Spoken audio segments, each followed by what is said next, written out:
तो पति तो कुछ वर्षों तक प्राणनाथ होता और पत्नी चंद्रमुखी रहती। शादी के 5-6 साल के बाद पति प्राण तो समाप्त हो जाते, केवल नाथ नाथ रहता है नाथ। और पत्नी चंद्रमुखी थी। अब शादी को कई साल हो गए, कई साल साथ रहे, एक दूसरे को अच्छे से जानने पहचानने लगे, तो पत्नी सूरजमुखी हो गई, सूर्य की तरह गर्मी दिखाने लगी। इतना तक ठीक है, पति नाथ हो गया और पत्नी सूरजमुखी हो गई। शादी को 15-20 साल हो जाए तो पति तो बेचारा प्राणनाथ से नाथ हो गया और नाथ के बाद अनाथ रह गए। और पत्नी चंद्रमुखी, फिर सूरजमुखी और अब ज्वालामुखी, गरम गरम गालियां निकलती। मन में न जाने जो आए वो अनाप शनाप बोलती है, तो फिर पत्नी ज्वालामुखी बन जाती है। ज्वालामुखी मत बन और पति को अनाथ मत कर देना। धर्म पत्नी का मतलब जो पति को धर्म में लगा। शुरू से जाते ही विवाह हुआ, शादी हुई, पति को धीरे धीरे धीरे धीरे प्यार से बहलाकर, फुसलाकर सत्संग में ले आओ, कथा में ले आओ, मंदिर में ले जाओ, तीर्थ में ले जाओ, गुरु के पास ले जाओ। और एक बात तो रखो, जोड़े के साथ जो मंदिर जाते हैं, जोड़े के साथ जो कथा में आते हैं, उनको कथा सुनने का बहुत बड़ा लाभ है। और मैंने ये भी महसूस किया है, जो परिवार सत्संग में जाता है, जो परिवार पूरा का पूरा सत्संग में जाता है, पति पत्नी बच्चे बेटे बहू, उस परिवार में कभी भी झगड़ा नहीं होगा, कभी भी अलगाव नहीं होगा, उस घर में कभी भी नेगेटिविटी नहीं आएगा।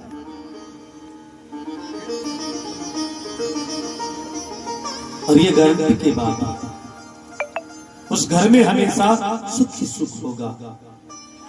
धर्म पत्नी दूसरी है, कर्म पत्नी। पति के धर्म से मतलब नहीं है कमा के लिए आया, खाया पिया सो गए, कोई मतलब नहीं।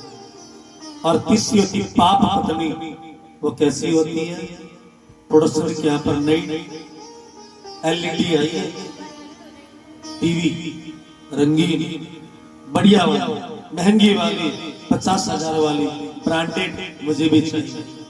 पति कहता देवी तनख्वाह मेरी 12,000 है और 50,000 का ये सामान कैसे लेके आऊं? चाहे चोरी करके लाओ, चाहे डाका डाल के लाओ, चाहे छल कपट करके लाओ, लेकर आओ। वो पाप पत्नी है जो पति को पाप करने में प्रवृत्त करे। धर्म पत्नी है सुशीला। और एक बार तो ऐसी परिस्थिति आ गई, सुदामा के घर में 3 दिनों से भोजन नहीं बना, बच्चे भूख के मारे बिलबिला रहे, तड़प रहे हैं। माँ कब तक पानी पी पी कर पेट की आग शांत करेंगे? कुछ अनाज पेट में जाएगा तभी तो शांति मिलेगी ना। माँ सब कुछ सहन कर सकती है, लेकिन बच्चों को भूख से तड़पता नहीं देख सकती। सुशीला ने सोचा मैं क्या करूं, इधर उधर घूमी। पति ने कह रखा था मांगकर नहीं लाना। सुदामा मांगते नहीं थे, क्योंकि हमारे शास्त्रों में लिखा है कि ब्राह्मण को दान लेने का अधिकार है, लेकिन मांगना नहीं चाहिए। ब्राह्मण को कभी मांगना, भिक्षा नहीं लेनी चाहिए, भीख नहीं मांगता, दान ले सकता है। और सुदामा का काम कैसे चलता था? बस पूजा पाठ करके, अनुष्ठान करके। और पहले क्या होता था? पहले हमारे सनातन धर्म के अंदर ना एकादशी के दिन 11 के दिन कच्चा निकाला करते थे, कच्चा आटा दाल चावल वो ले जाकर किसी कर्मकांडी ब्राह्मण के यहाँ पर दे दिया जाता था, तो ब्राह्मण का काम चल जाया करता था। लेकिन आजकल वो सिस्टम भी समाप्त हो गए। इसलिए मैंने कहा था, क्योंकि आज ब्राह्मण अपने धर्म से इसलिए गिर रहे हैं कि उनको कुछ और आजकल तो बच्चे पढ़ रहे हैं, आजकल तो ब्राह्मणों के बच्चे पढ़ लिख करके ये कर्मकांड में बहुत कम आ रहे हैं। कई बार तो विवाह फेरे करवाने वाले पंडित नहीं लेकिन फिर भी आजकल ऐसे मंदिर में रहने वाले जो ब्राह्मण हैं, संत हैं, उनका काम आपसे चलता है। इसलिए सप्ताह में एक दिन मंदिर जाया करो, अपने बेटे बेटी पोते पोतियों को लेकर। मैं फिर दोहरा रहा हूं, दोबारा से याद दिला रहा हूं, साल में एक बार सालासर जाते हो, साल में एक बार खाटू श्याम जाते हो, साल में एक बार कावड़ लेकर आते हो। यदि आपने गांव के भोले बाबा के मंदिर में जाकर माथा नहीं रखा, आपने गांव के हनुमान जी के मंदिर में जाकर माथा नहीं रखा, तो सालासर वाले बालाजी आपके काम नहीं आएंगे, कुछ नहीं कर सकेंगे।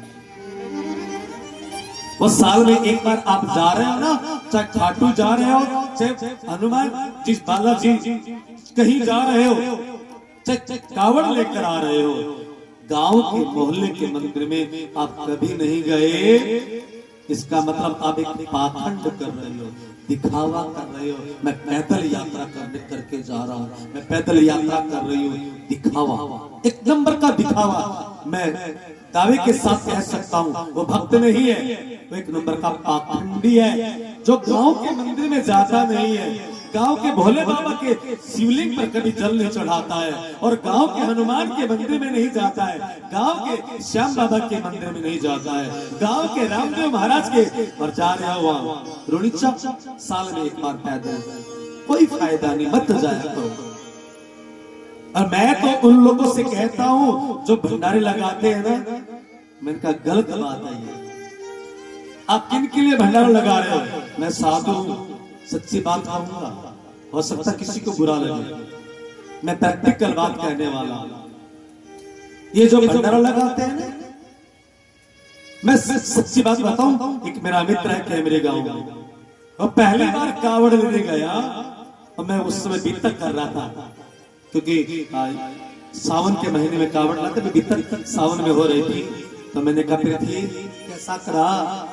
बोले गुरुजी पैर तो सूज गए, लेकिन खान पीन में तो बड्डे मुर्गा मिला, जैसे बड्डे की सेवा करे ना, हाँ सुल्फा भी मिला खूब, जिसको जो खाना पीना। शराबी के शराबी जो कावड़ लेकर आ रहा है, जो कभी भोले बाबा के गांव के मंदिर में गया नहीं, और एक बार कावड़ लेकर आ रहा है, जीरो है, वो नाटक है, पाखंड है, एक रत्ती भर भी उसको पुण्य नहीं मिलेगा। यदि आप हर हफ्ते या 15 दिन में गांव के किसी मंदिर में आप नहीं गए, अब जाना शुरू कर दो।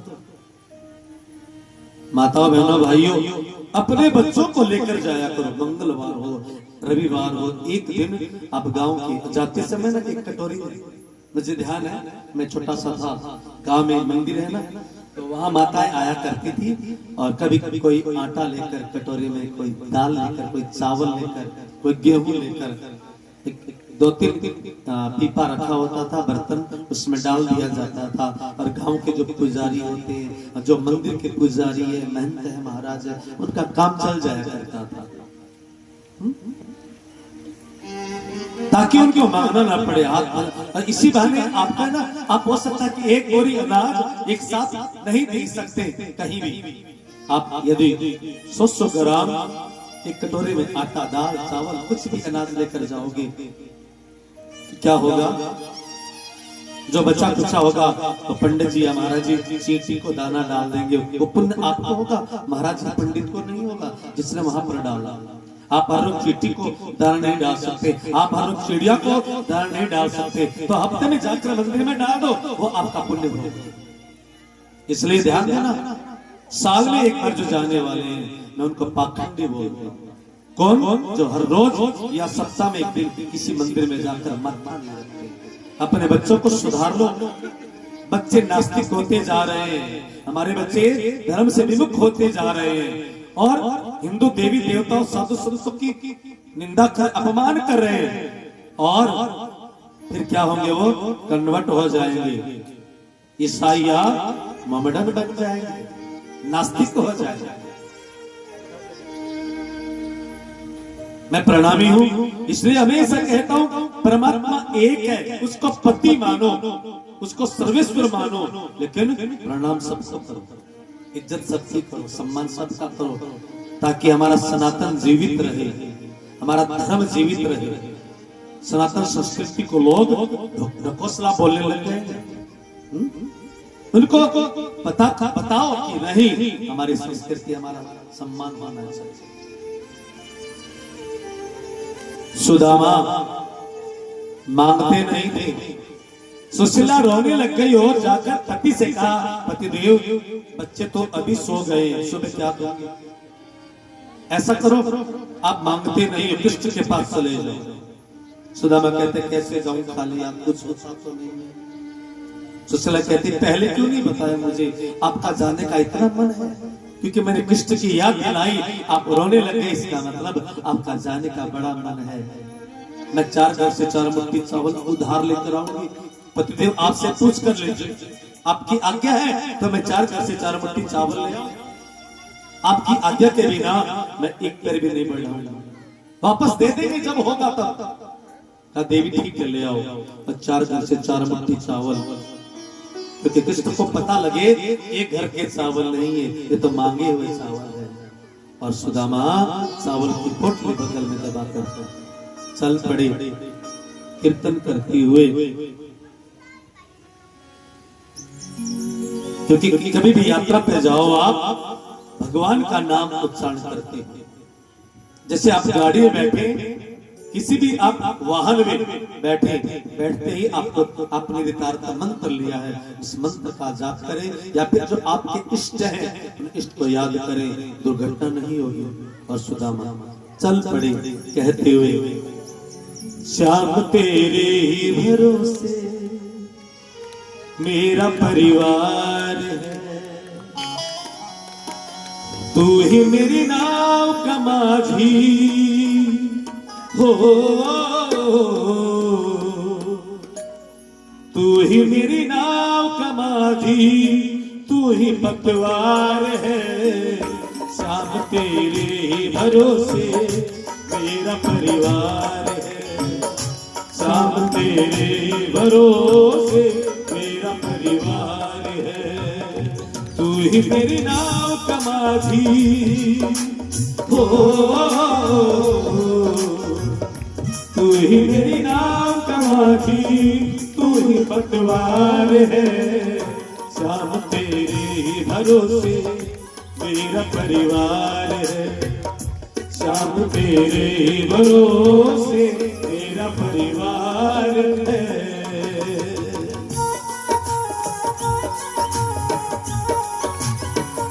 जय जय हरि बोल।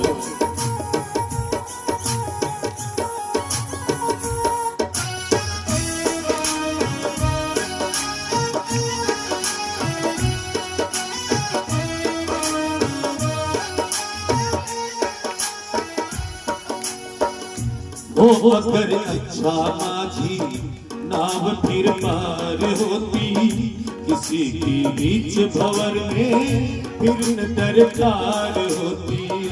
हो अगर अच्छा माझी नाव फिर पार होती, किसी की बीच भंवर में फिर न दरकार होती।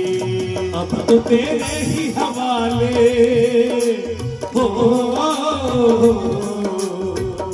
अब तो तेरे ही हवाले मेरा घरबार है, श्याम तेरे ही भरोसे मेरा परिवार है, श्याम तेरे ही भरोसे मेरा परिवार है।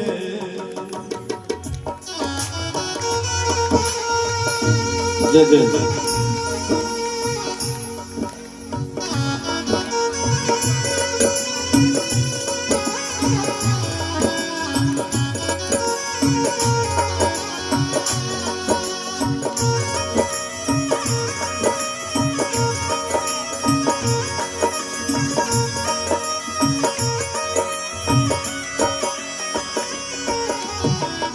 मैंने अब छोड़ी चिंता, तेरा जो साथ पाया तुझको जब भी पुकारा अपने ही पास पाया।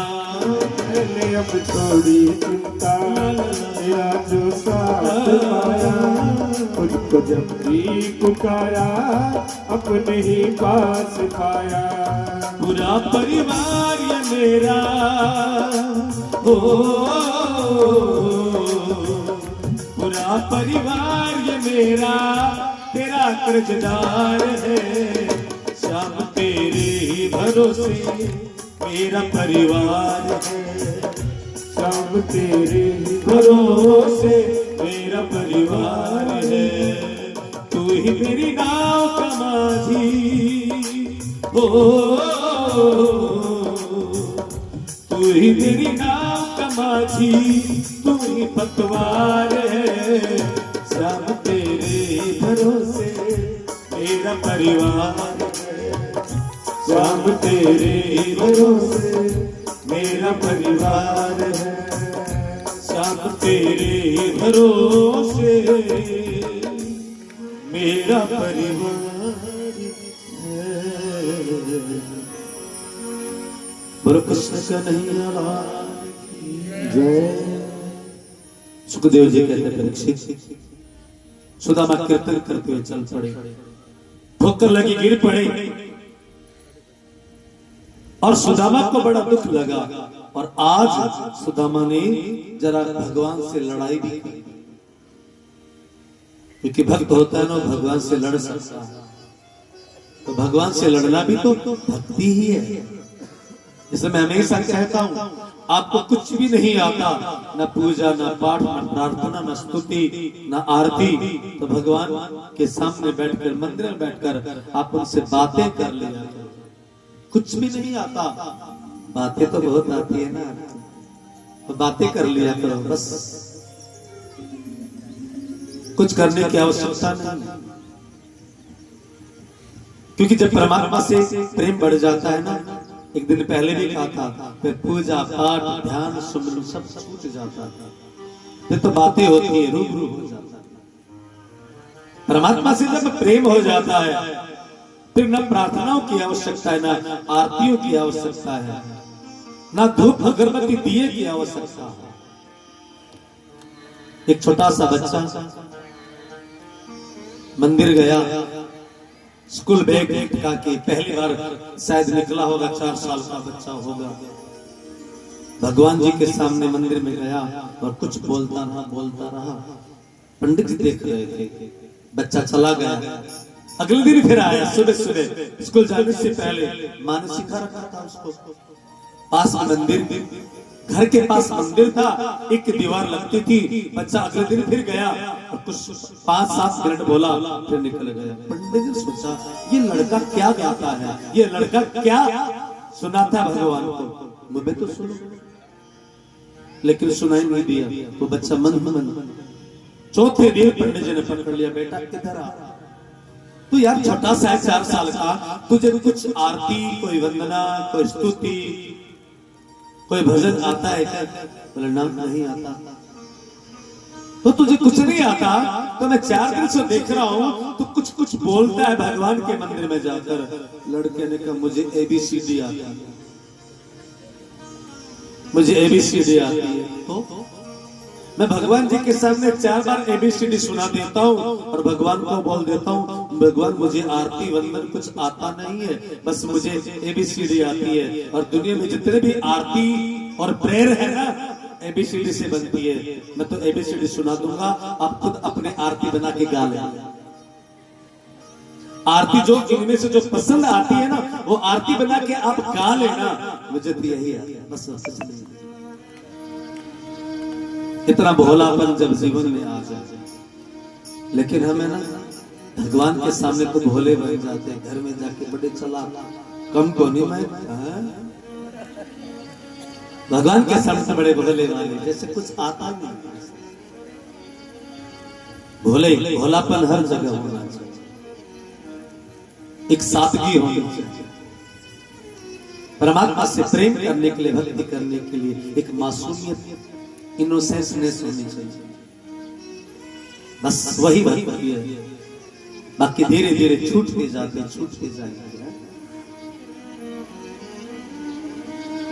सुदामा ने भगवान से लड़ना शुरू किया, बोल तुझे मेरी जरूरत है तो बुला ले, तो मैं तो यही सो रहा हूं।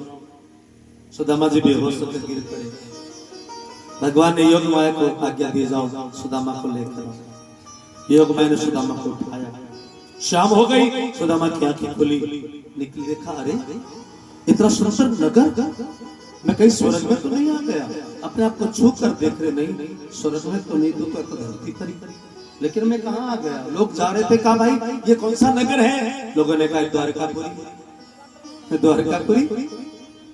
अरे मित्र इधर आओ, ये मेरे मित्र कृष्ण की द्वारका है ना। लोगों ने ताना मारा, लगता है ये ब्राह्मण भिखारी पागल हो गया, कृष्ण को अपना मित्र बता रहा।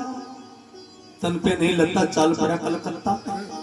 अपना हालत देखे, अपना चेहरा देखा, अपना ये कपड़े देखे, कृष्ण को मित्र बता रहा। सुदामा ने सोचा नहीं जाना चाहिए, ज्ञान में अभिमान होता है। सुदामा ज्ञानी भी है, वापस चल सुदामा, नहीं जाऊंगा। लेकिन ज्ञान का प्रभाव समाप्त हुआ, भक्ति का प्रभाव आया। सुदामा ने कहा हाँ भिखारी है, बस अंतर इतना है मैं दुनिया का भिखारी नहीं, दुनिया की चीजें मांगने नहीं आया हूं। मैं न तो भौतिक सामग्रियां मांगने आया हूं, धन दौलत मांगने नहीं आया, मैं तो कृष्ण का दर्शन करने आया। और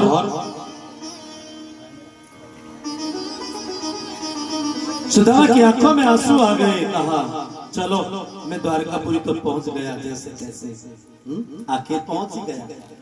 और सुदामा ने अपने जो द्वारकापुर वासियों से कहना शुरू कर दिया, ये द्वारका के लोगों मुझ पर हंसो मत। भले ही मैं फटे हुए कपड़े पहनकर आया, भले ही मैं दुबला पतला हूं, लेकिन मैं अंतर से बहुत अमीर हूं। अमीर क्यों हूं?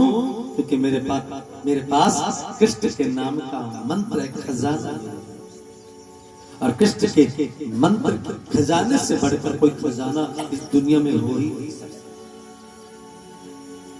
मेरे पास कृष्ण है और मैं बड़ा अमीर हूं। और कहना शुरू कर दिया, काली कमली वाला मेरा यार है, काली कमली वाला मेरा यार है, मेरे मन का मोहन तू दिलदार है। ओ काली कमली वाला मेरा यार है, मेरे मन का मोहन तू दिलदार है। तू मेरा यार है, मेरा दिलदार है। तू मेरा यार है, मेरा दिलदार है। ओए काली कमली वाला मेरा यार है, मेरे मन का मोहन तू दिलदार है। ओ काली कमली वाला मेरा यार है, मेरे मन का मोहन तू दिलदार है। काली की सेवा करते हुए हरि बोल।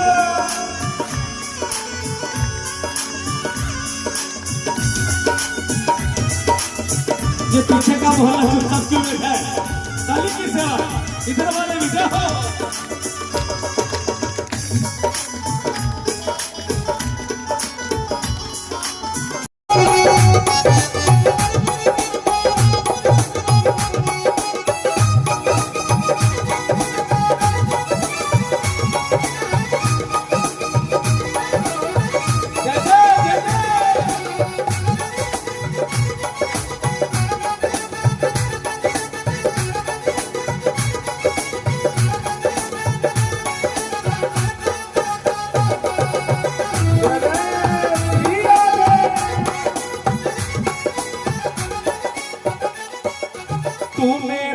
तेरा प्यारे जीवन अब तेरे सहारे, ये जीवन अब तेरे सहारे, ये जीवन अब तेरे सहारे। तू मेरा मैं तेरा प्यारे, ये जीवन अब तेरे सहारे, ये जीवन अब तेरे सहारे, ये जीवन अब तेरे सहारे। तेरे हाथ इस जीवन की पतवार है, तेरे हाथ इस जीवन की पतवार है। मेरे मन का मोहन तू दिलदार है, ओ तेरे हाथ इस जीवन की पतवार है।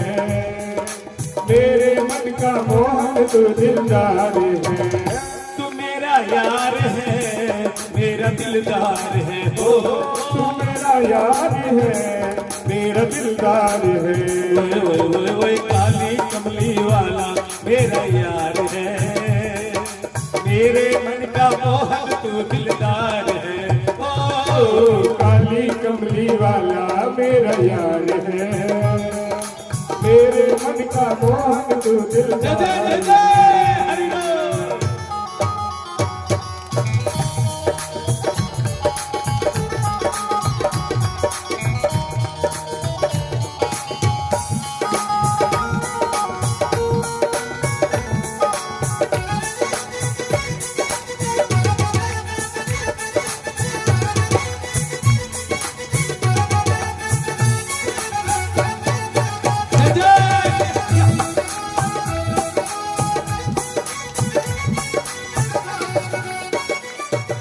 पागल प्रीत की एक ही आशा, दर्दे दिल दर्शन का प्यासा, दर्दे दिल दर्शन का प्यासा, दर्दे दिल दर्शन का प्यासा। पागल प्रीत की एक ही आशा, दर्द दिल दर्शन का प्यासा, दर्दे दिल दर्शन का प्यासा, दर्दे दिल दर्शन का प्यासा। तेरे हर वादे पे मुझे इतबार है, एतबार है, तेरे हर वादे पे मुझे इतबार है, मेरे मन का मोहन तू दिलदार है, ओ तेरे वादे पे मुझे एतबार है, मेरे मन का मोहन तू दिलदार है। तू मेरा यार है, मेरा दिलदार है, ओ हो तू मेरा यार है, मेरा दिलदार है।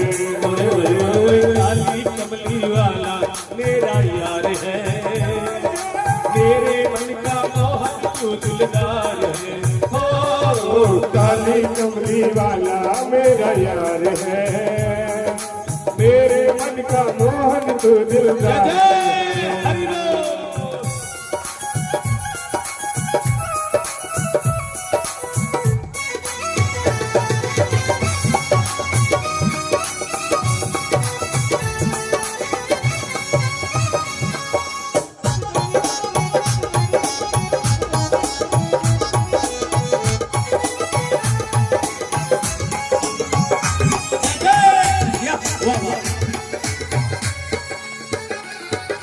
तुझको अपना मान लिया है, ये जीवन तेरे नाम किया है, ये जीवन तेरे नाम दिया है, ये जीवन तेरे नाम दिया है। तुझको अपना मान लिया है, ये जीवन तेरे नाम किया है, ये जीवन तेरे नाम दिया है, ये जीवन तेरे नाम दिया है। हम भक्तों को बस तुझसे ही प्यार है, प्यार है, हम भक्तों को बस तुझसे ही प्यार है, मेरे मन का मोहन तू दिलदार है, ओ हम भक्तों को बस तुझसे ही प्यार है, मेरे मन का मोहन तू दिलदार है।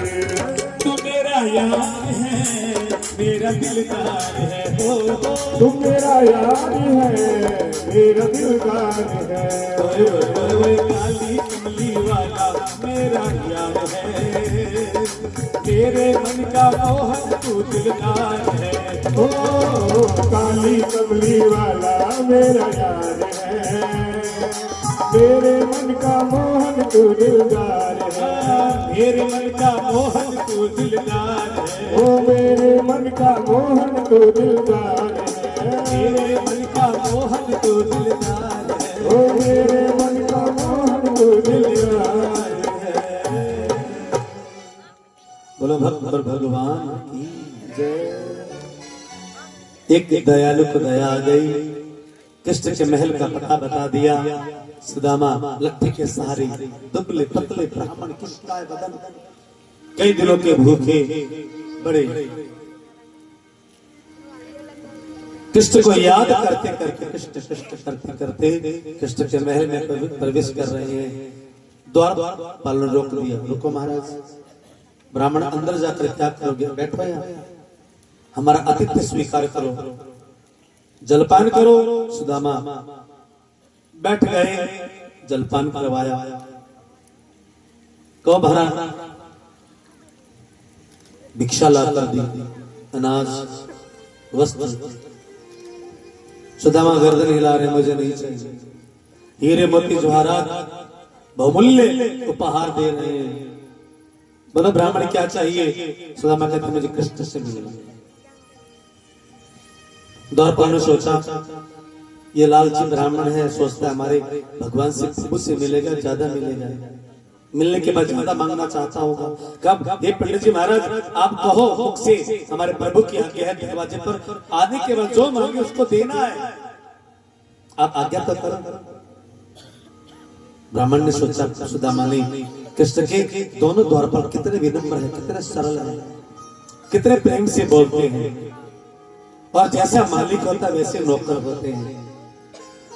कृष्ण की विनम्रता इनकी वाणी से झलक रही। भाई मुझे कुछ नहीं चाहिए, कृष्ण से मिलकर मैं निकल जाऊंगा। द्वारपाल को दया आ गई, अंदर जाकर का प्रभु दरवाजे पर एक ब्राह्मण आया है आपसे मिलने के लिए। कृष्ण का ब्राह्मण को दे दो जो चाहिए। नहीं महाराज कुछ लेता नहीं है। अच्छा कौन है, क्या नाम है? और कहा महाराज अच्छा एक बात पूछूं, जब कृष्ण पोरबंदर से सुदामा को द्वारकापुरी ला सकते हैं तो क्या उनको पता नहीं दरवाजे पर सुदामा आ चुके हैं? पता है, लेकिन कृष्ण नाटक कर रहे हैं। क्या? कृष्ण की रानियां, पटरानियां, माता पिता, भाई बंद, सबको ये लगता कि हम तो कृष्ण से इतना प्रेम करते हैं, लेकिन आज तक कृष्ण ने ये नहीं बताया कि वो सबसे ज्यादा प्रेम किसको करते हैं।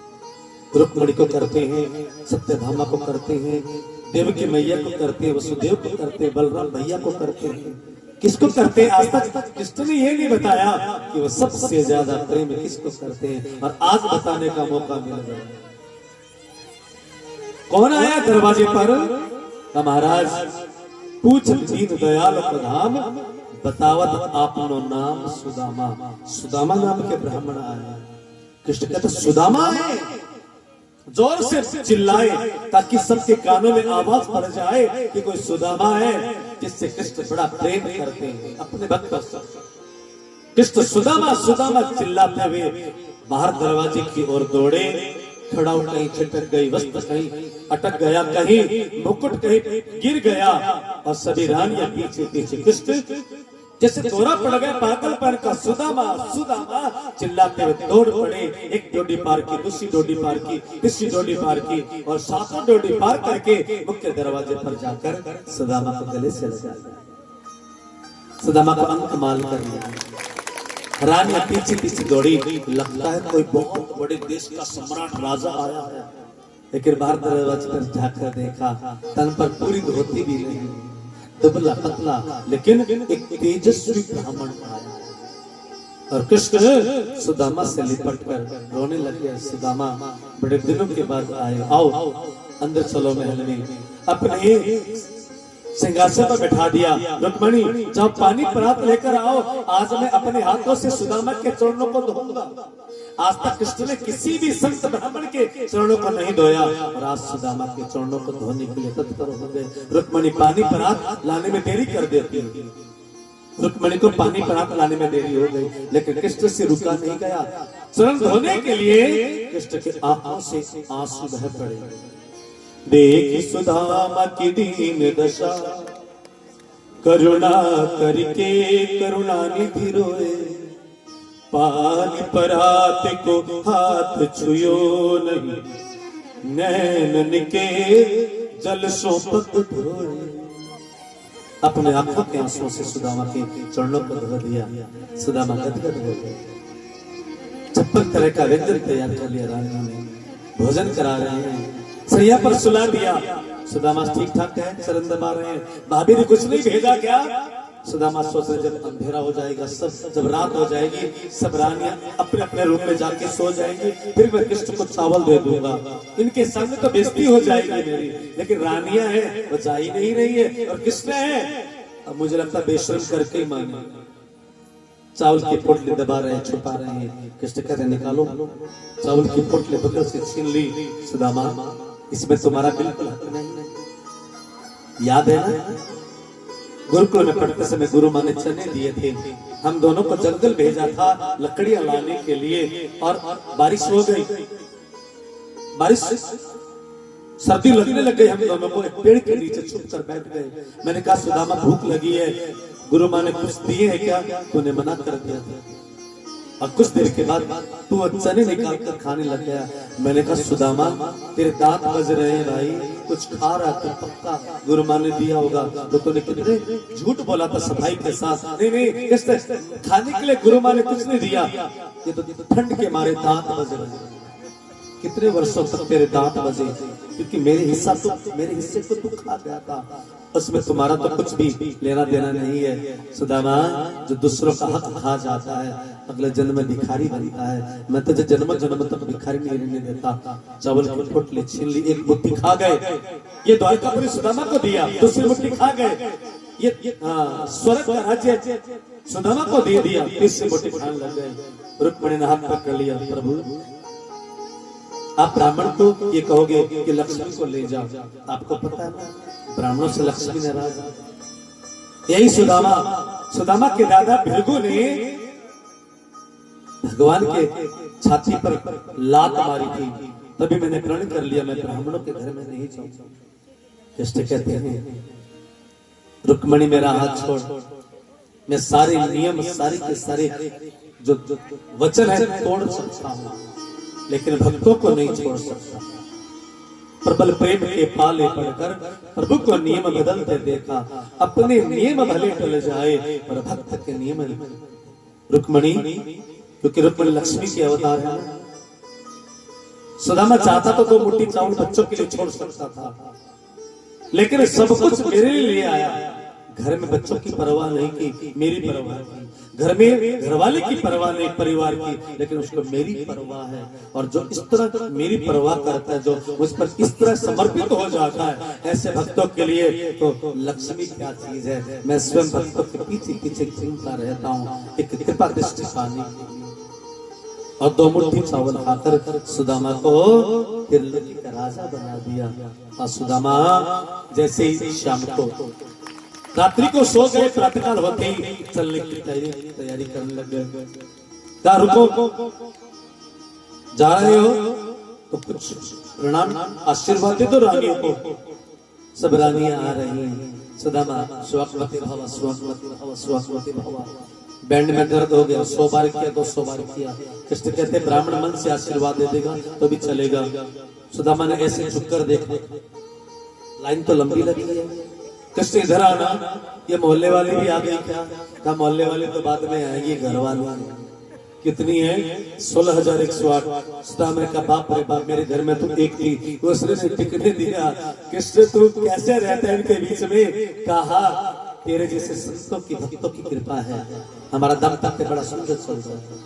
16,100 रानियां हैं कृष्ण की। एक बात आप क्लियर कर ले, मैं कई जगह पढ़ लेता हूँ सोशल मीडिया में, श्री कृष्ण की 16,100 गोपियां थी। गोपियां तो छोड़कर आए वृंदावन में।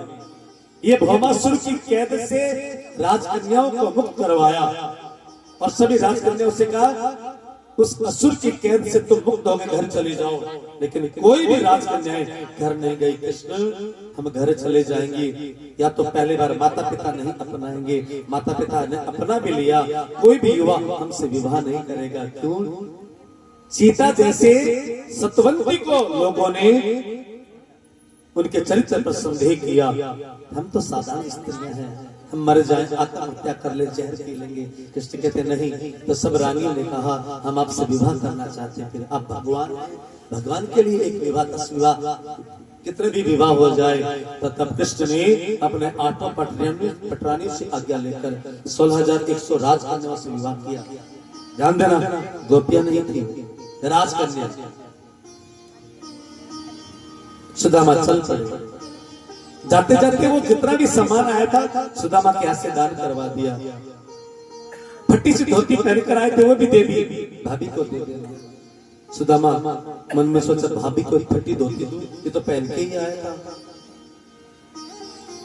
अब सुशीला को कुछ नहीं दिया तो वो तो गुस्से में हो जाएगी, क्योंकि सुशीला ने तो इस उम्मीद से भेजा था द्वारकापुरी कि बहुत कुछ लेकर आएंगे, लेकिन जैसा आया था वैसा ही चला जाएगा। सुदामा ने मन में सोचा क्या जवाब दूंगा।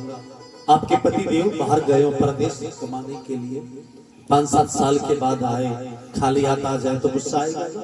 क्या जल्दी थी आने की, हमके मर रहे थे, 2-4 साल और लगा, और आ जाए पति 5-6 साल के बाद कच्चे से उतरे, 5-6 सूटकेस हो, 5-6 बड़े बड़े बैग हो, तो पत्नी की टोन बदल जाती, टोन ही बदल जाती। जो थारे मेरे जी को लगे बहुत याद आता। हाँ, क्योंकि मतलब का व्यवहार सारे मतलब के होते हैं। खाली हाथ आ जाए तो फिर पति का जीना भी मुश्किल हो जाता है। अब सुदामा ने सोचा मेरा तो मुश्किल हो गई। अचानक सासरे का महाराज उठो, सुदामापुरी आ गई। सुदामा उठे, यहाँ तो होती मेरी छोटी सी झोपड़िया कंचन महल खड़ी, भाई ये क्या होता है? ऊपर से सुशीला ने देख लिया, दौड़ कर नीचे आई, पतिदेव प्रणाम। सुदामा ने धीरे से देखा, देवी तू कौन? रात रात में टोल बदल गया सुशीला, नई साड़ी चकाचक, और वो कई बार ब्याह शादी में माताएं बहनें जाते हैं, गुरु जी पहचाना क्या? वो इतना सारा पता नहीं क्या क्या लगा लेती है। सुशीला तो पहचाने में नहीं आ रही। सुशीला तो तू कौन है? आपकी सुशीला मरकर भूतनी तो नहीं बन गई थी, ऐसी तो नहीं थी महाराज, मैं जीती जाती हूँ। ये सब कैसे हुआ? आप चले गए, मैं रोते रोते सो गई। विश्वकर्मा जी ने मुझे जगाया और कहा सुशीला तुम्हारे पति द्वारकाधीश के स्वर्ण पहुंच गए हैं, और किन कृष्ण की आज्ञा से तुम्हारी झोपड़ी को मैंने महल बना दिया। पतिदेव केवल अपना ही नहीं, अपने झोपड़ी को महल नहीं बनाया, भगवान ने जिन 4 घर से मैं 4 मुट्ठी चावल लेकर आई थी ना, उनका घर भी महल बना दिया। भगवान कहते हैं मैं भक्तों की सहायता तो करता हूँ, लेकिन जो मेरे भक्तों की सहायता करता है उसकी भी मैं सहायता करता हूँ। जो मेरे भक्तों से प्रेम करते हैं, जो मेरे भक्तों से स्नेह रखते हैं, जो मेरे भक्तों को आदर सम्मान सम्मान करते हैं, मैं उनका भी घर भर देता हूँ। कृष्ण अहित की कृपा करते हुए ना बात कृपा करने वाला कोई है। न उनको सवा मणि चाहिए, न उनके लिए पैदल यात्रा करनी चाहिए, न कोई भोग चाहिए, न कोई सामग्री चाहिए, कुछ भी नहीं चाहिए। एक चीज चाहिए, आप घर परिवार में जहां भी रहते काम करते हुए, गोबर भारी करते हुए, खेती का काम करते हुए उनको प्रेम करना है। कुछ सवा मणि भी नहीं चाहिए, प्रसाद नहीं चाहिए, दूध नहीं चाहिए, कुछ नहीं चाहिए, न लड्डू का भोग, कुछ नहीं, प्रेम चाहिए। कृष्ण कहते हैं जो मुझसे प्रेम करता है उसी को मैं आहित्य की कृपा करके सुदामा की तरह माला माल माला देता हूँ। और कृष्ण कन्हैया लाल की जय। आइए अब पवित्र महाराज से आग्रह की 2-4 शब्द बोलेंगे, और उसके बाद अब जल्दी ही परीक्षित की परमागति और भागवत की प्रणव, केवल 10 मिनट का प्रसंग और है। इस प्रसंग के बाद हम आज की कथा को विराम देंगे। पूर्णाहुति तो नहीं कहूंगा मैं, क्योंकि पूर्णाहुति होने के बाद ये कथा होती ही नहीं। अब कल से हमारी यात्रा है जम्मू कश्मीर में, वहां पर भागवत कथा 5 तारीख से 11 तक जम्मू कश्मीर में है, और उसके बाद सीधे ही 14 से 20 अप्रैल फरीदाबाद में है, और फिर बहुत जल्दी आपके नजदीक आ रहा हूँ 22 से 28 अप्रैल इसी महीने में आ रहा हूँ हिसार में, संत नगर में, बिना जाम वाली गली में श्रीमद् भागवत कथा करने के लिए। एक सूचना और दे रहा हूँ, अब तक मैं नहीं दे पाया, आज दे रहा हूँ अंतिम दिन। बद्री धाम की यात्रा पर भी जून में बद्रीनाथ में 200 जनों को ले जाने की व्यवस्था है, वहाँ पर भागवत कथा है। और ये समस्त कार्यक्रम की आयोजिका मुन्नीबाई सुशीला महाराज है, वो करवा रही है, मैं कथा करने जा रहा हूँ। वहाँ के लिए भी जो जाना चाहते हैं बद्री धाम मुझसे मिलना। और उसके बाद नवंबर में अयोध्या धाम की यात्रा पर जा रहे हैं। अयोध्या रामलला के दर्शन करने और वहां पर भागवत कथा करने के लिए 4 नवंबर से 10 नवंबर तक, दिवाली के 3 दिन के बाद अयोध्या धाम की यात्रा पे जा रहा हूँ। जिनको भी चलना हो टिकट बनेगी जून में, तो जून के महीने में आपने टिकट बना लेना। आइए साध्वी पवित्र महाराज। बोली कृष्ण कन्हैया लाल। सतगुरु महाराज की।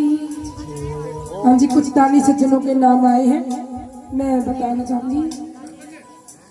500 रुपए कांता शर्मा कल्याण कॉलोनी, 1100 रुपए गुफतदान, 1100 रुपए बलवीर सुथार सनोप सुल्तान सुथार, 500 रुपए बलवंत सुथार उर्फ पप्पू, राजबाला सिंगर 1100 रुपए, प्रेमपाल ठाकुर 1100 रुपए, ओम प्रकाश राठा 2100 रुपए, अमर सिंह रेबारी 500 रुपए, बुधराम सनोप रत्ना राम लूणा 500 रुपए, मातूराम लूणा 500 रुपए, हंसराज लूणा 500 रुपए। और आज पायल गांव में अभी थोड़े दिन पहले मेरी भागवत कथा हुई थी, तो पायल गांव से सरपंच श्री रामफल जी नागर, श्री अजीत जी जांगड़ा, श्री धर्मपाल जी पायल, श्री रामवीर जी पायल सभी आए हैं और गुरु महाराज जी उनको आशीर्वाद दे रहे हैं। स्वागत है पायल वालों का, 7 दिन इंतजार करवा के आए। और गेहूं का दान आप लोग लिखवा चुके हैं और मैं बता चुकी हूँ, तो आप सब अपनी गेहूं का दान भी तैयार रखिएगा। नई फसल आने पर आपसे गेहूं उठा ली जाएगी।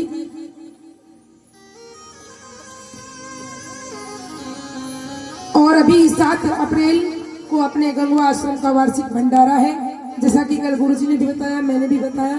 तो वार्षिक उत्सव 7 अप्रैल को सुबह पहले गुरुवाणी का पाठ पारायण पाठ होगा और उसके बाद फिर सत्संग और उसके बाद लंगर भंडारा पूरे गांव का। आप सभी इस कार्यक्रम में पहुंचेंगे, पाठ में भी भाग लेंगे, सत्संग भी सुनेंगे और भंडारे में सेवा भी करेंगे। और भंडारे की सेवा के लिए 11,000 रुपए मनोज टाक जो हमारे मध्य बैठे हैं दे रहे हैं। और जो हलवे का प्रसाद बनेगा उसमें जितनी भी सूजी लगेगी, चीनी लगेगी, ड्राई फ्रूट लगेगा, श्री राजा राम जी गोदारा दे रहे हैं। और भंडारे में अब और जो भी सेवा है, जैसे कि आटे की सेवा है, जितना भी लगेगा श्री विजय रेबारी जी की तरफ से होगा। और बाकी जो सेवाएं हैं, जो भी कुछ आप देना चाहें, आप मेरे पास आकर लिखवा सकते हैं। और आइए अभी थोड़ी कथा बाकी है, गुरु से कथा सुन लेते हैं। बोलो कृष्ण कन्हैया लाल की। बोलो वृंदावन बिहारी की। सुखदेव जी कहते हैं परीक्षित, एक बार कुछ ऋषि मुनि गोमती नदी के किनारे द्वारकापुरी के पास तीर्थ यात्रा के लिए आए। उन संतों को देखकर श्री कृष्ण के जो पुत्र और पुत्रादि थे, उन्होंने संतों के साथ मजाक करने की चेष्टा की। और मैंने पहले भी कहा था, 3 जनों के साथ कभी मजाक नहीं करना चाहिए, अग्नि, जल और संत। अग्नि के साथ मजाक नहीं, जल के साथ भी मजाक नहीं, साधु के साथ। लेकिन यादवों ने, क्योंकि विनाश काले विपरीत बुद्धि, जब विनाश का समय होता है ना, तब बुद्धि बिगड़ जाती है। एक सांबा नाम का युवक था, उसको साड़ी पहनाई, पेट पर कपड़ा बड़ा सा बांधा, असंतों से जाकर मजाक किया, महाराज जरा बताना इस बहन का लड़का होगा या लड़की होगी। संतान का मूर्ख हो, जिस यदुवंशी कुल में श्री कृष्ण और बलराम जैसे अवतारी महापुरुष हुए, उनके यहाँ पर तुम जैसे दुष्ट भी पैदा हुआ। लगता तो मैं अपने शक्ति का, धन का मद चढ़ गया, अभिमान हो गया है।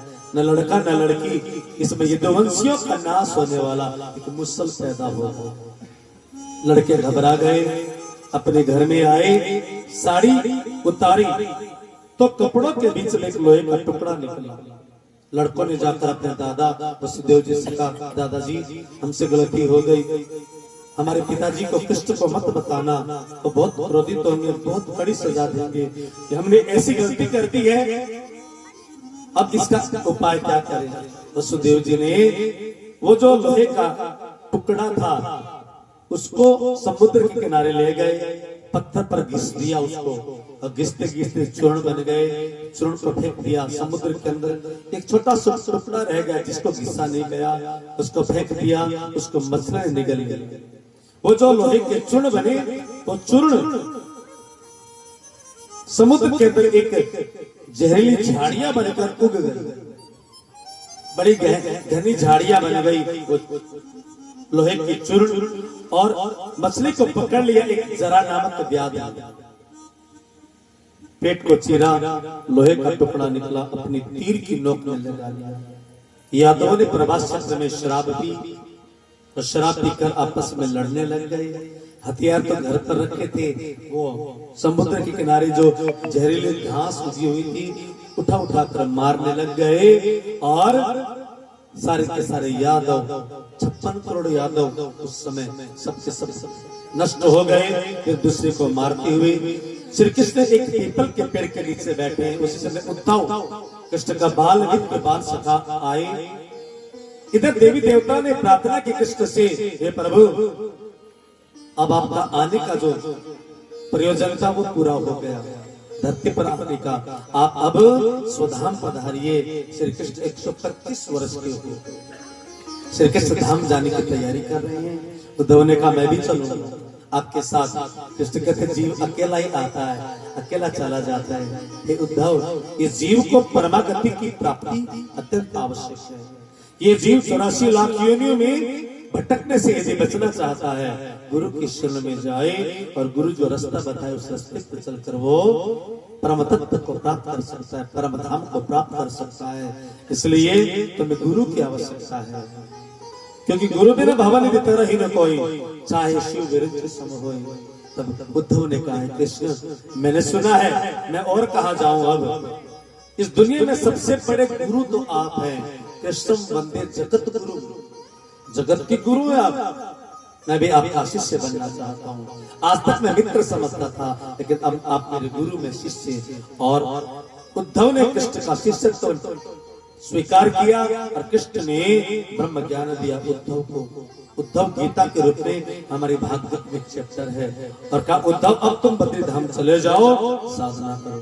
बहेलिया जरा नाम का वो तीर जिसमें लोहा लगा रखा वो टुकड़ा, क्योंकि कृष्ण भी तो यदुवंशी है ना, ऋषियों का श्राप कृष्ण को भी अपने ऊपर लेना था। कृष्ण के चरण हिरण के कान समझकर बहेली ने दूर से बाण मारा।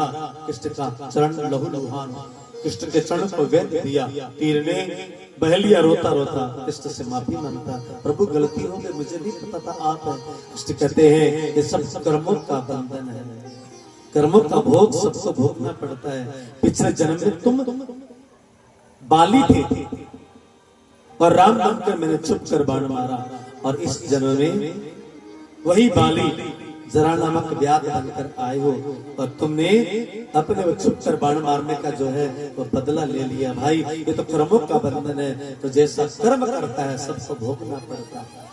और व्याध को अपने साथ लेकर कृष्ण स्वधाम चले गए। सुखदेव जी कहते परीक्षित, श्री कृष्ण के धाम जाने के साथ ये भागवत की कथा पूर्ण होती है। पीछे से जब वसुदेव को पता चला कृष्ण धाम चले गए, वसुदेव को बड़ा दुख लगा। और उस समय वसुदेव को ज्ञान देने के लिए भगवत प्रेरणा से 9 कवि पहुंच गए और उन कवियों ने वसुदेव को भक्ति का भेद बताया, धर्म का भेद बताया और परम तत्व में लगाकर वसुदेव जी भी। इधर जब पता चला बलराम भैया को कि यादव आपस में लड़ लड़ कर मर गए, वसुदेव जी बलराम भैया ने जलने समाधि लेकर अपना प्राणार्पण कर दिया। सारा का सारा यदुवंश समाप्त हो गया। क्यों? संत का अपमान करने। और इधर परीक्षित ने भी एक संत का अपमान किया, एक मरा हुआ सांप ऋषि के गले में डाला और राजा परीक्षित को भी 7वें दिन मृत्यु का सांप लगा। सुखदेव जी ने कहा तक्षक चल पड़ा तुम्हें डसने के लिए, सब कुछ भूल जाओ, जितनी कथा थी भूल जाओ, केवल एक मंत्र याद रखो श्री कृष्ण का। श्री कृष्ण का मंत्र जिसको मिल गया वो पार हो गया, वो उसका उद्धार हो गया। मैं जा रहा हूं, सुखदेव जी ने कहा। परीक्षित का गुरुदेव 5 मिनट रुकिए, अभी श्री कृष्ण मेरे सामने खड़े हैं, मुझे बुला रहे हैं, आओ परीक्षित मैं तुम्हें लेने आया हूं। लेकिन हे गुरुदेव आप नहीं मिले होते तो कृष्ण बुलाने नहीं आते, मुझे बुलाने के लिए यम के दूत आते। गुरु मिले तो भगवान आए हैं, आप नहीं मिले होते तो यम के दूत आते। हे गुरुदेव मैं भगवान के पास बाद में जाऊंगा, पहले मैं आपकी वंदना करना चाहूंगा। और गुरु गोविंद दोनों खड़े काके लाल हो पाए, बलिहारी गुरु आपने जिन गोविंद दियो पाए। और गुरुवंदना गाते हुए परीक्षित, आइए हमें परीक्षित के साथ गुरुवंदना के दो शब्द कहे। आपका जाना पहचाना भजन है, मुझे कई लोग बोल रहे थे इस बार क्यों नहीं सुनाया। आइए, सतगुरु मैं तेरी पतंग, बाबा मैं तेरी पतंग, हवा विच उड़दी जावांगी, उड़ती जावांगी। बाबा डोर हथों छठी ना मैं कट्टी जावांगी, के बाबा डोर हथों छठी ना मैं कट्टी जावांगी। बाबा जी मैं कट्टी जावांगी, बाबा जी मैं लुट्टी जावांगी, बाबा जी मैं कट्टी जावांगी, बाबा जी मैं लुट्टी जावांगी। सतगुरु मैं तेरी पतंग हो बाबा, मैं तेरी पतंग।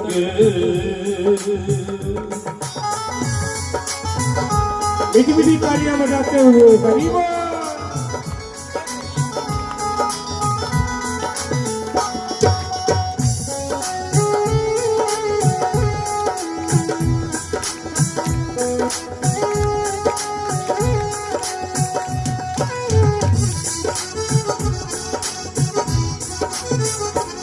बड़ी मुश्किल दे नाल मिलिया मैनू तेरा दवारा है बाबा, तेरा दवारा है।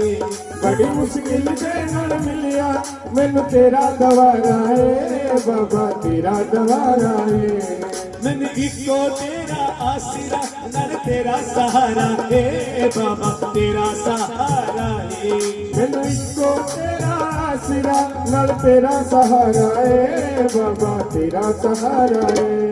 हुण तेरे ही भरोसे, हुण तेरे ही भरोसे, हवा विच उड़दी जावांगी, हवा विच उड़ती जावांगी। बाबा डोर हथों छठी ना मैं कट्टी जावांगी, के बाबा डोर हथों छठी ना मैं कट्टी जावांगी।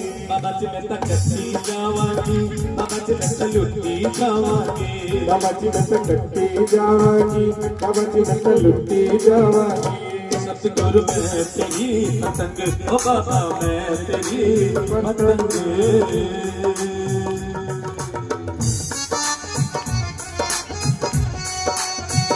ताली के साथ, भक्ति के साथ झूमते हुए कह दो आप भी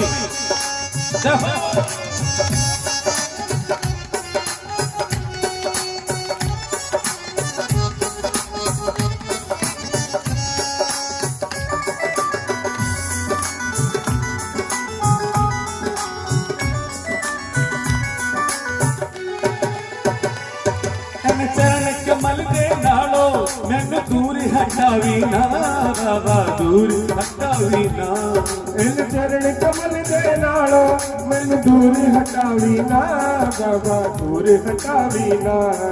ऐसे झूठे तकदे अंदर मेरा पेचा लावी ना बाबा, पेचा लावी ना। ऐसे झूठे जग दे अंदर मेरा पेचा लावी ना बाबा, पेचा लावी ना। जे कट गई ता सतगुरु, जे कट गई ता सतगुरु, मैं लुटी जावांगी, बाबा जी मैं लुटे जावांगी। ये बाबा डोर हथों छठी ना मैं कट्टी जावांगी, ये बाबा डोर हथों छठी ना मैं कट्टी जावांगी। बाबा जी मैं कट्टी जावांगी, बाबा जी मैं लुटी जावांगी, बाबा जी मैं कट्टी जावांगी, बाबा जी मैं लुटी जावांगी। सतगुरु मैं तेरी पतंग हो बाबा, मैं तेरी पतंग। जय हो।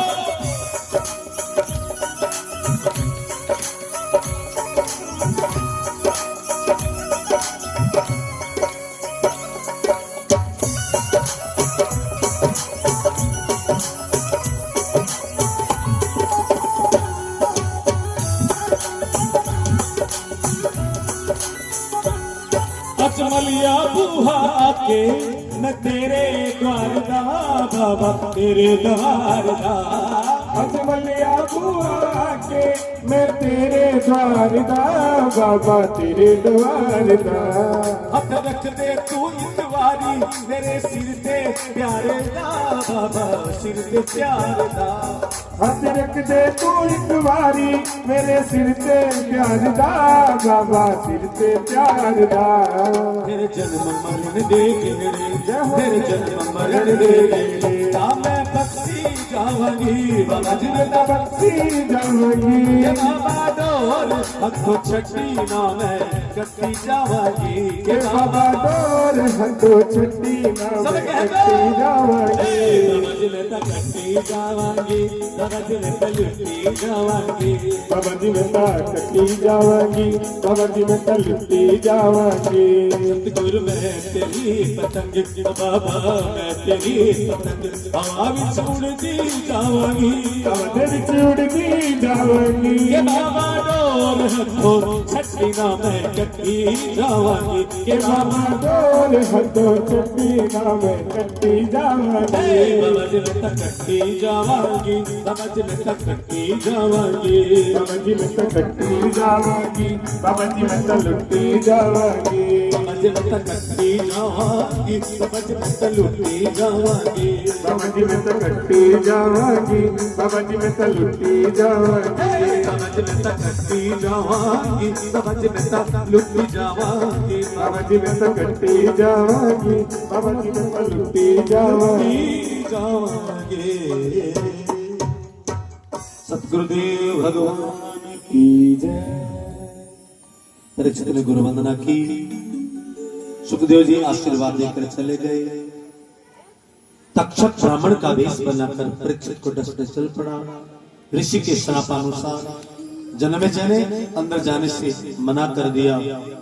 एक कीड़ा बन गया, माला में जाकर बैठ गया और जैसे जन्मेजय ने अपने पिता के गले में फूलों की माला डाली, उसी समय तक्षक सांप बनकर राजा परीक्षित के गले में बैठ गया और परीक्षित को डस लिया। ऋषि का श्राप पूरा हुआ। 88,000 ऋषि मुनियों को नैमिषारण्य में सूत जी महाराज कह रहे हैं, हे सूर्य का दृश्यो, तक्षक के डसने से पहले ही राजा परीक्षित परमागति को प्राप्त हो। ये एक पहला इतिहास है जो सांप के डसने से एक व्यक्ति की सदगति हुई हो, क्योंकि सांप के डसने से जो मरता है उसको अकाल मृत्यु कहते हैं। उसकी आत्मा भटकती रहती, जीव आत्मा।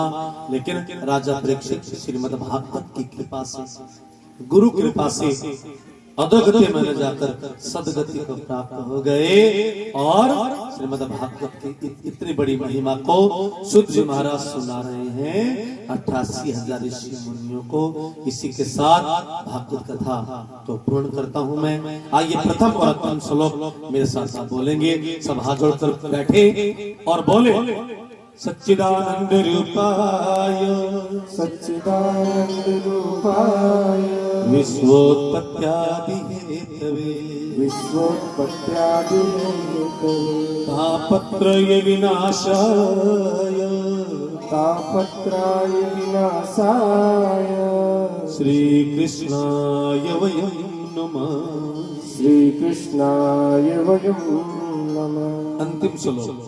नाम संकीर्तनम यस्य नाम संकीर्तनम यस्य सर्व पाप प्रणाशनम सर्व पाप प्रणाशनम प्रणामो दुख शमनः प्रणामो दुख शमनः तम नमामि हरिं परम तम नमामि हरिं परम तम नमामि हरिं परम तम नमामि हरिं परम।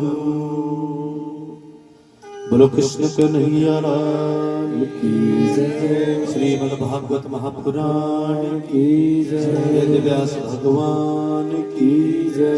श्री सुखदेव मुनि महाराज की जय। भारत माता की जय। गौ माता की जय। अपने अपने गुरुदेव की सतगुरु श्री मंगलदास जी महाराज की गुरुदेव श्री दयालदास जी महाराज की जय जय श्री राधे जय जय श्री राधे जय जय श्री राधे राधावर कृष्ण चंद्र की जय। सबको बोलना होगा बड़े प्रेम से, बड़े भाव से, बड़े जोर से। प्रणाम जी, प्रणाम जी। फिर से बोले प्रणाम जी, प्रणाम जी। इन 7 दिनों में कोई गलती हुई हो, मेरे शब्दों में जाने अनजाने में कोई अपशब्द या कोई ऐसे शब्द कहे गए हो जो दिल को ठेस लगे हो, क्षमा प्रार्थी हूँ। मेरे इष्ट राजशर्मा जी कृष्ण राधा कृष्ण हृदय में विराजमान है, माफी चाहूंगा। मैं सभी संतों का धन्यवाद करूंगा जिन्होंने मुझे यहाँ पर बैठकर हौसला बढ़ाया, संतों का आशीर्वाद मिला और अपनी शुभकामनाएं दी। मैं सभी मेरे संगीतकार बंधुओं का भी बहुत बहुत धन्यवाद करता हूँ। सुंदर संगीत से इस कार्यक्रम को और संगीतमय बनाया और विशेषकर साध्वी पवित्रा महाराज को जिन्होंने ये समस्त कार्यक्रम का बोझ अपने कंधे पर लेकर अपने सहयोगियों के साथ महिला मंडल है, भाई विजय है और भी बहुत सभी ने गांववासियों ने जो सहयोग किया है, मैं धन्यवाद। और विशेषकर गंगवा की माताओं का, बहनों, भाइयों का, युवाओं का, छोटे छोटे बच्चों का। मैं देख रहा था कई बार छोटे छोटे बच्चे गोद में 3-3, 4 साल के बच्चे 12-12 बजे तक बैठे रहते थे यहाँ पर कथा सुनने के लिए। ये संतों की भूमि है, भक्तों की भूमि है। इसी तरह आप प्रेम बनाए रखिएगा, आपस में हमेशा प्रेम से रहें। एक लाइन में जो एक जाते जाते एक भिक्षा में आपसे अवश्य लूंगा, एक मैं दक्षिणा आपसे अवश्य लूंगा और मुझे उम्मीद है मेरी झोली खाली नहीं भेजोगे आप मुझे उम्मीद है आप दोगे। बस एक भिक्षा, कौन सी? मिलजुल के प्यार से तुम रहना, रहना संतों का ये कहना, संतों का ये कहना।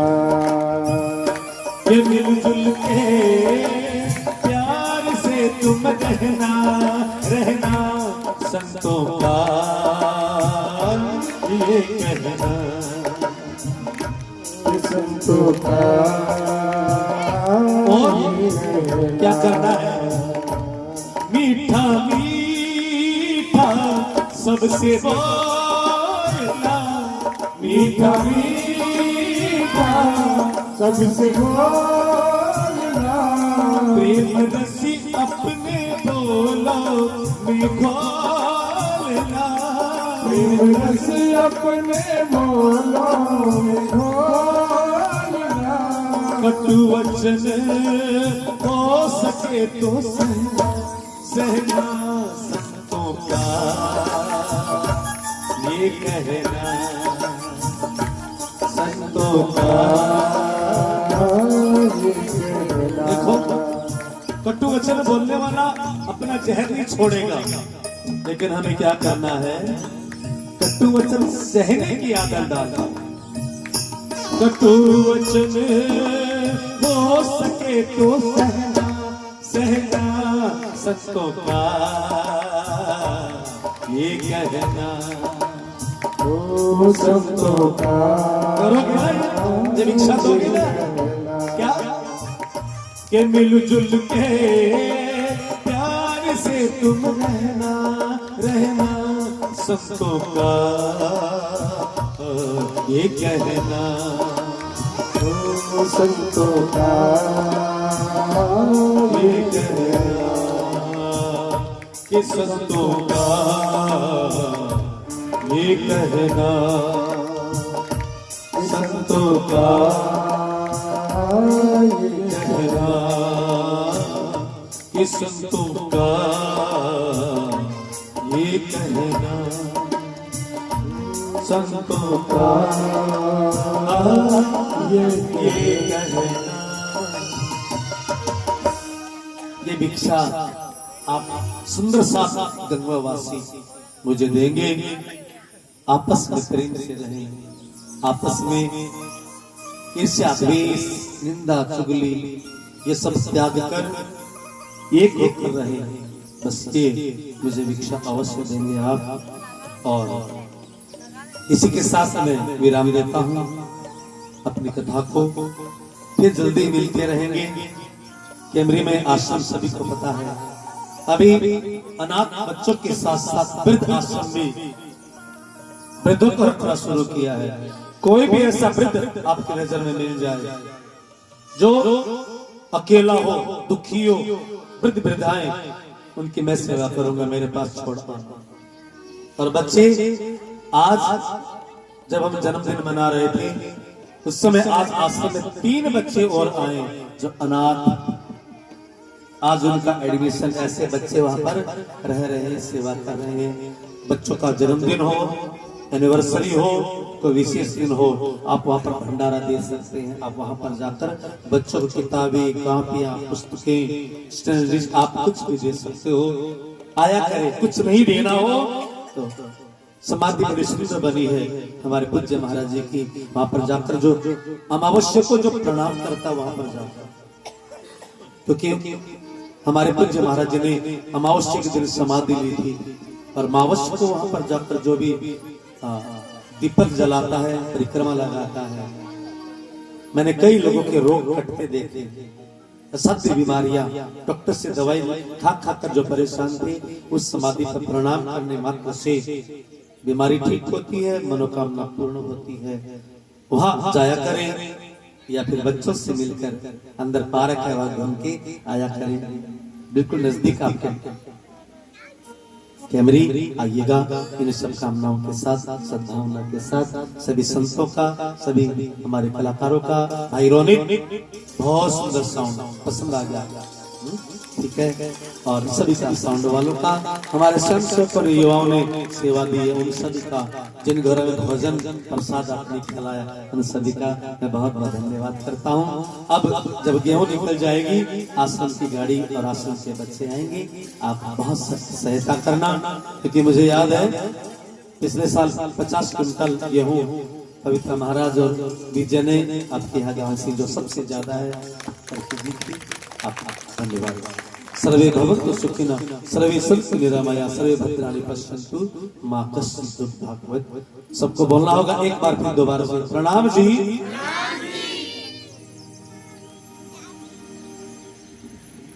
बोली कृष्ण कन्हैया लाल की। और पता है आज क्या विशेष दिन है? आप सभी को पता है क्या? रात को 12 बजे हम सब ने यहाँ क्या किया था?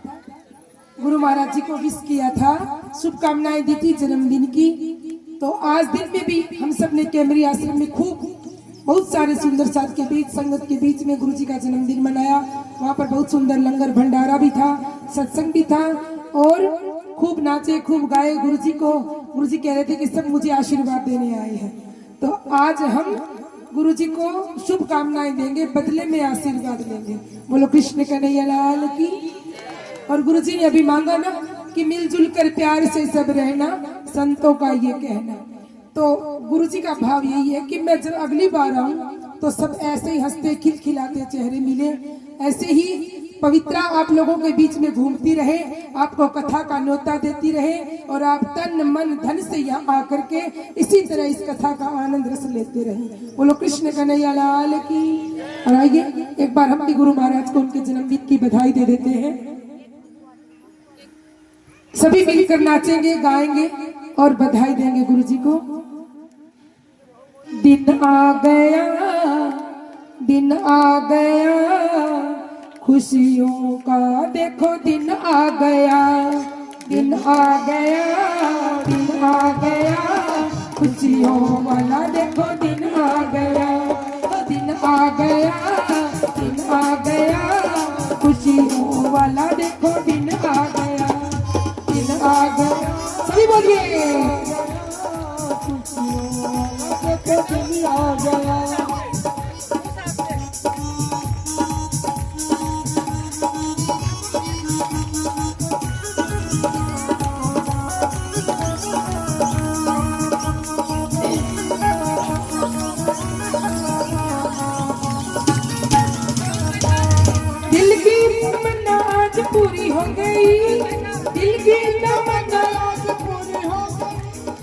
भक्तों को आज हर खुशी मिल गई, भक्तों को आज हर खुशी मिल गई, भक्तों को आज हर खुशी मिल गई। कोई ढोलक बजाए, कोई ढोलक बजाए, देखो झूमे नाचे गाए, कोई ढोलक बजाए, देखो झूमे नाचे गाए। ऐसा नशा भक्तों पर छा गया, दिन आ गया, दिन आ गया, खुशियों वाला देखो दिन आ गया, दिन आ गया।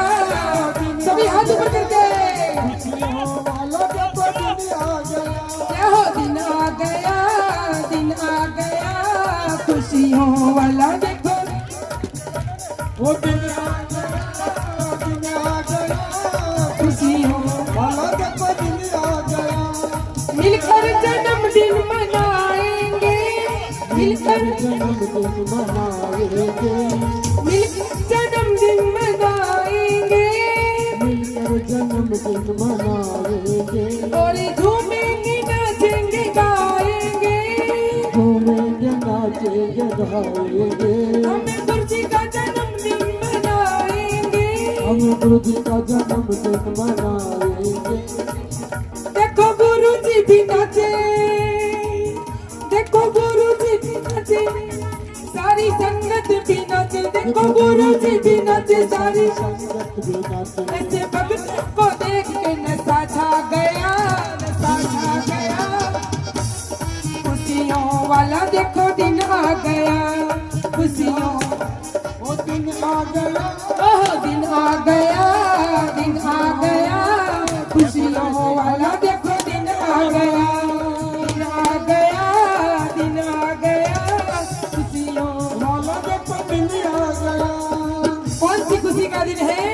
क्योंकि आज हमारे गुरुदेव का जन्मदिन है, इसीलिए ओए होए जन्मदिन सतगुरु का, ओए होए जन्मदिन सतगुरु का, ओए होए जन्मदिन सतगुरु का, ओए होए सतगुरु का, ओए होए जन्मदिन सतगुरु का, ओए होए जन्मदिन सतगुरु का। आई शुभ घड़ी आई सबने खुशियां मनाई, आई शुभ घड़ी आई सबने खुशियां मनाई, आई शुभ घड़ी आई सबने खुशियां मनाई, आई शुभ घड़ी आई सबने खुशियां मनाई। सब झूम के नाचे गाए, ओए होए जन्मदिन सतगुरु का, ओए होए जन्मदिन सतगुरु का, ओए होए जन्मदिन सतगुरु का, ओए होए जन्मदिन सतगुरु का, ओए होए जन्मदिन सतगुरु का, ओए होए। जन्मदिन सतगुरु का। देखो शुभ दिन आया सबका मन हर्षाया, देखो शुभ सब देते बधाई आज, ओए होए जन्मदिन सतगुरु का, ओए होए जन्मदिन सतगुरु का, ओए होए जन्मदिन सतगुरु का, ओए होए जन्मदिन सतगुरु का, ओए होए जन्मदिन सतगुरु का, ओए होए जन्मदिन सतगुरु का, ओए होए और दो लाइनें मेरे साथ और गुनगुनाएंगे सभी मिलकर। सभी की सुनी हुई हर बर्थडे पर लोग आते हैं, हम भी मिलकर गाएंगे। बार बार दिन ये आए, बार बार दिन ये जाने वालों बस पास में प्रसाद लेके जाना, प्रसाद। हाँ सभी प्रसाद लेकर जाएंगे। डाबड़ा वालों बस आरती होने वाली, प्रसाद पीछे ले जाओ। बार बार दिन ये आए, बार बार दिन ये आए, बार बार दिन ये आए, बार बार दिन ये गाए। तुम जियो हजारों साल, ये मेरी है आरज़ू। Happy birthday to you, happy birthday to you, happy birthday प्यारे गुरु जी, happy birthday to you, happy birthday to you, happy birthday to you, happy birthday to you, happy birthday to. और साचे दरबार की अभी गुरुजी के 52वें जन्मदिवस पर 52 दीपक जलाकर आरती की जाएगी। पहला वालों से निवेदन है, अभी गेट के पास खड़े रहे, मैं आ रही हूँ 2 मिनट। पहला वाले जाए नहीं और अभी आरती में भाग लेंगे। बोलो सतगुरु महाराज की। सभी को प्रणाम। प्रसाद पीछे आ गया है। डाबड़ा वालों, पायल गांव वालों, मुझे पता है कि आपको दूर जाना है, लेकिन प्रसाद आ गया है। आज पूर्णावती का प्रसाद अवश्य घर लेकर जाएं। प्रसाद हाँ डाबड़ा ये आगे प्रसाद है। गुरुदेव ने दे दो ये चलो जिंदा में देव गुरुदेव दे हां तो ऊपर आ जा चलिए कौन नहीं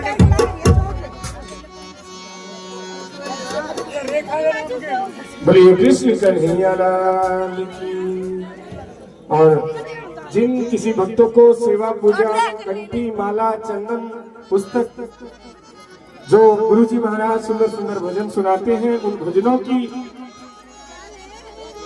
किताब है राज रसिक गुणगांव भाग 1 भाग 2, कंठी माला फोटो और राजश्यामा जी की बड़ी सुंदर सुंदर फोटोज हैं। जो प्रणामी है उनके घरों में आप संत स्वामी जी से प्राप्त कर सकते हैं। जिन्होंने कलश उठाया था वो नारियल के लिए कल आकर संपर्क करेंगे। और ये जो भागवत कथा हमने सुनी ये 7 दिनों तक लाइव चलाई गई है, और जिन्हें ये कथा दोबारा से देखनी हो घर जाकर अश्वनी पारिक व्लॉग्स आप YouTube पर जाकर सर्च करेंगे, अश्वनी पारिक व्लॉग्स, और वहां पर आप दोबारा से ये भागवत कथा सुन सकते हैं। और आगामी गुरु महाराज की कथाएं सुनने के लिए गुरु महाराज का चैनल है YouTube पर स्वामी राजदास जी महाराज। तो आप सभी से निवेदन है ज्यादा से ज्यादा लाइक करें, शेयर करें, सब्सक्राइब करें, ताकि आप सभी को ज्यादा से ज्यादा धर्म लाभ मिल सके। और जिन माताओं बहनों भाइयों को गुरु महाराज से गुरु मंत्र लेना हो, गुरु दीक्षा लेनी हो, वो भागवत कथा के बाद आरती के बाद यहीं पर रहेंगे। आपको गुरु महाराज से गुरु दीक्षा दिलवाई जाएगी, तो ध्यान रखिए। आइए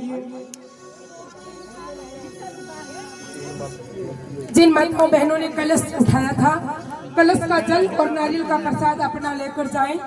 किसी ने नहीं उठाया था तो किसी दूसरे का लेकर नहीं जाएंगे, पाप लगेगा। कलश कोई लेकर नहीं जाएगा, केवल जल और नारियल आप अपने अपने घरों में लेकर जाएंगे। अभी जो आए हैं अभी लेकर जाना, और बाकियों का कल सुबह दे देंगे। निवेदन है कलश कोई नहीं लेकर जाएगा, अपना जल लेकर जाएंगे। बोलो कृष्ण कन्हैया लाल की।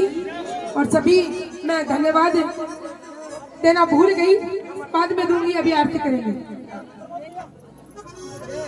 बोलिए कृष्ण कन्हैया लाल की, सतगुरुदेव महाराज की। आइए हम सब मिलकर बड़े प्रेम से बड़े भाव से भागवत जी की आरती में शामिल हो। बड़ी सुंदर सी आरती है, हम सब बड़े प्रेम से गाएं। मन में बसा कर तेरी मूर्ति उतारूं मैं गिरधर तेरी आरती। मन में बसा कर तेरी मूर्ति उतारूं। करुणा करो कष्ट हरो ज्ञान दो भगवन, भाव में फंसी नाव मेरी तार दो भगवन। करुणा करो कष्ट हरो ज्ञान दो भगवन, भाव में फंसी नाव मेरी तार दो भगवन। दर्द की दवा तुम्हारे पास है, दर्द की दवा तुम्हारे पास है। जिंदगी दया की है भीख मांगती, मन में बसा कर तेरी मूर्ति उतारूं मैं गिरधर तेरी आरती। मन में बसा कर तेरी मूर्ति उतारूं मैं गिरधर तेरी आरती। मांगू तुझसे क्या मैं यही सोचूं भगवान, जिंदगी जब नाम तेरे कर दी अर्पण। मांगू तुझसे क्या मैं यही सोचूं भगवान, जिंदगी जब नाम तेरे कर दी अर्पण।